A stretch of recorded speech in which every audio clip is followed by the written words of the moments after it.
All right, this is an attempt to document my game development journey here. Um, this is a bit of an update. This is my first attempt to record through OBS and recording on my laptop speakers, so it probably sounds terrible. It's probably picking up a lot of echoes. There's no sound isolation, so it's bad. Anything in the background, it would just get picked up. So apologize for that. Hopefully, I'm audible. Because I hate the sound of my voice and I do not want to hear it and play it back. So that's one thing. So here's the game. This looks very similar to anybody who's seen it before. But what here is you see like a level. You see shooting, aiming. So this is a big thing to add. I had to do a lot of trigonometry here. Um, it's basically adding the radians and cosines together, passing, and then normalizing the angles based on the articulation of the weapon. That wasn't too hard. I just copied the equation somewhere. I'm not gonna lie to you. I don't know how to do the math in my head. This level map actually took like this having this level here took the longest because this level is a two-dimensional array, which is basically a matrix, and for the x and y coordinates, and I had to turn it into like so. As you know, programming, you know that to iterate through a matrix, you have to do nested iterations, which is a big O of 2n squared, which is exponential runtime. And as you know, development, it means it gets really freaking slow. So, with all this mathematics going on in the background, we have to actually turn it into a one-dimensional array, and that's what they call a linear transformation. Um, yeah, I also kind of copied that equation, but I'll show you the code here because gameplay-wise, there's not much more to show. There's no enemies here yet because yeah, there's no enemies here. This is the end of it. He can't progress any further from here because he can't jump to anything. There is more a map left, right? But it's not too much more map left. But I do have a way to pan the camera out. Oh yeah, this is also something. This is called lerping. So this always snaps into its position. There's also some math. Lerping is short for linear interpolation. So it's essentially calculating a distance where something's supposed to be, um, and then updating that target. So for cameras, it's really good because it snaps in place and makes it a little smooth. It doesn't make it look so jerky. Um, yeah, so a lot has been going on here, and even this spine board asset. This thing, I'm pretty sure looks pretty simple, but my gosh, the mathematics needed to do this is pretty absurd. It's a lot of geometry here. There's things called mesh deformations. Like being able to shoot this gun like this, um, the animation has to do a mesh deformation, so that requires a lot of vertexes and geometry, which is insane. And I'll show you the code here. The animation, add a lot of animation. Also, and this is really cool. There's something called track mixing and cue animation cues. So when animations resolve, then you can play one after the other, and also you can mix tracks because as you look at the game, um, his lower body and upper body are two different animation keyframes playing, and you can blend them together, which is this is pretty awesome, right? Like, I think it's pretty cool. So whenever I actually start working on actual gameplay, that will be pretty cool level of expression that the character can have. Um, so the character is so all this is these are GPU calls, um, and these are blend modes, and that just to show you how you blend the animation and you blend the assets. These all go to low level GPU calls, and then and what you saw there with the character shooting, that is what they call a skeleton, and the skeleton has a bunch of slots, and then each slot has what they call an attachment, and there are regional attachments and mesh attachments. So the free version doesn't have mesh attachments or mesh deformations, but this has because it is Gun has dynamic movement. They have mesh attachments, and this is all written in Zig. But the library I'm using is a C library, and Zig has this thing called opaque pointers. So I won't get into it. It's pretty low level stuff, but essentially it's a void pointer, which is a memory address, and then you need to do a pointer cast, um, and then we do the pointer cast. You need to do alignment cast because you need to align with the representation of memory.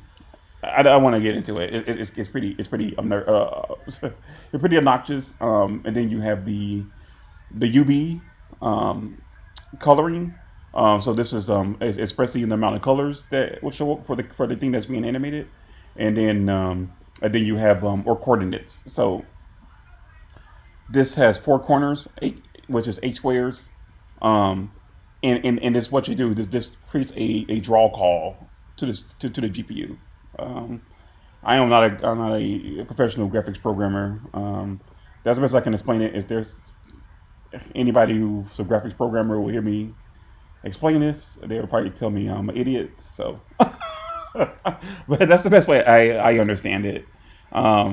So we have to really interact with the C library. This is the draw call, but there's also a number of geometry going on here as well. Let's see if I can ticker. Yeah. So there's a lot of geometry going here. The skeleton has a row coordinates, and then they have local coordinates. Um, and as you are moving, you are always calculating every single frame the position of the skeleton's x and y coordinates. So there's a lot of geometry going on. And when you do that, and I also have some bone manipulation here too. I'm gonna get into why I'm manipulating the bones. This is actually for my aim vectors. So also aiming, which you saw, has its own x and y vector, and then the SP skeleton row transformation. So what this effectively is that this is priming. The word's probably not priming, but it's getting the GPU ready to interpret the physics of all the math. Because, like I said, this is not sprite-based animation. This is bone animation. So each piece of what you saw has a lot of bones inside of it, like a human would. So we call it a skeleton. And like I said, mathematically, the concept sounds simple, but mathematically it is quite dense. So most of this math I don't have to calculate myself. The library calculates the math, but in terms of integrating this with gameplay and the GPU, it's quite a bit here. And because this is Zig, there isn't a high level library to do most of this stuff. So yeah, that was quite a thing. Tile map is one thing I wanted to show because I've spent a lot of time on this, a lot of trial and error, and I just want to show the linear. Um, I just want to show the linear transformations here because it's quite dense. So here's how you do this, right? There's a trick here. So you take the module of the map width, and then you take the index, divide it by the map width. You create a grid, and then you're able to iterate just one iteration, but it can represent a multi-dimensional array. So if you ever have a job interview that's doing some sort of leak code problem, they'll undoubtedly have a two-dimensional array. There's an optimization problem, and this is probably a good way to get around that. So just keep in mind this is the trick. I had to learn this. I actually just asked AI, and it gave me all the math. But AI didn't write any of this code. This code is all mine. Like AI, that one line of code is generated by AI. Like not one. So because I'm trying to learn game development from the ground up, and I don't want to get robbed of that situation. Because this is a learning experiment. This is not really like to sell a game and make $1 million. you know, I'm not trying to pivot to become a full time game developer. So anyway, that's the other sort of math I want to show. Is SAT. I spent like about a good 2 weeks trying to figure out the theory behind separating access theorem. And this is for my collision detection. That's the reason why you're able to see him not fall to the floor. That he recognized walls and things of that nature because he's able to collide with things. So this is all the SAT stuff. Separate access theorem. Um, you know, I have a bunch of helper functions for colliding with tiles. And I have to do it for the x and y coordinates and apply it to my velocity as well, which is another thing. But yeah, I don't want to run too much longer. I just want to get a brief update. This probably has gone up on a little long, and it's probably really boring. But this is just for me to document where I'm at because next I'm going to add a bunch of enemy stuff, a bunch of enemy animations, and that's not going to be fun. I expect there to be a lot of glitches as a result of that. So I'm going to work on combat. The game's going to rely heavily on environmental hazards.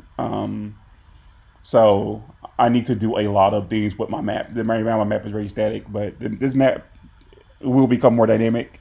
So I need to deal with that pain. So this is a milestone because I'm about to deal with a lot of pain of trying to transform my map. And this also needs to be done through code. I don't have a level editor that does this. I have tiled, but tile doesn't do dynamics. So yeah, that's going to be very fun, and balancing that's going to be fun. So it may be a while before I have an update. So I figure this is a good milestone, and I will document this, and then I will come back to this once I've finished all the stuff I want to add. And I also need to add an enemy. I am thinking about this guy right here. It's a cool looking enemy. So he has a few animations here. So I need to incorporate this into the game. He needs to go into all the GPU draw calls. You see all these little lines here. These are all bones. This character doesn't have as many bones as the other one, but he has quite a few things you need to take in mind. He has a death animation, which is inverse kinetics, they call it. Yeah, it looks real creepy. I'm not gonna lie. But he has inverse kinetics, and these sort of mesh deformations that creates this really kind of crazy expressive animation, right? So, and this helps me communicate to an animator the type of things I need because of an animator, like what type of things I need because these concepts are foreign to me prior to starting this project. So, and spine animation is quite a professional grade level of animation. So you need to be very specific about what you want. So hopefully I'll be able to pay for an artist soon. I have a few things in flux right now in my personal life, but hopefully we'll get around to it. But anyway, it's my bait. So yeah, bye.